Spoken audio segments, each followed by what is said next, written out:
Satu unit kapal nelayan hancur akibat diterjang gelombang di pantai Padang, Kecamatan Padang Barat, Kota Padang, Sumatera Barat.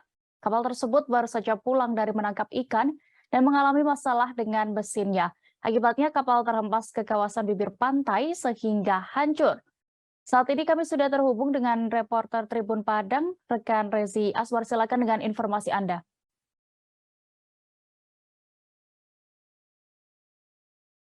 Iya deh, ini terjadi cuaca buruk di Kota Padang sehingga menyebabkan satu unit kapal nelayan di kawasan Pantai Padang rusak parah, bahkan hancur ya berkeping-keping karena awalnya mengalami mati mesin setelah pulang menangkap ikan sekitar pukul 04.30 waktu Indonesia bagian Barat, sehingga kapal mengalami mati mesin saat memasuki pintu Muara Padang dan terdampar ke bibir pantai, tepatnya di Batu Grip, sehingga kapal hancur akibat dihantam gelombang di bagian Batu Grip di kawasan Pantai Padang dekat Masjid Al-Hakim, Kecamatan Padang Barat, Kota Padang, Provinsi Sumatera Barat. Namun dalam kejadian ini tidak ada korban jiwa, di mana ada 3 orang nelayan di atas kapal dan beruntung semuanya selamat.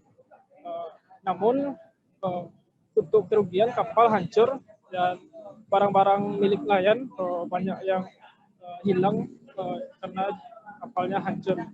Selain kapal hancur, untuk Kota Padang yang diguyur hujan sejak pagi hari juga menyebabkan 2 unit pohon tumbang yang menghambat akses jalan dan menimpa 1 unit kendaraan minibus, namun juga tidak ada korban jiwa dalam kejadian itu. Begitu dia. Baik, terima kasih rekan Rezi Aswar untuk laporan Anda. Selamat kembali bertugas. Jangan lupa subscribe, share, komen, dan like ya.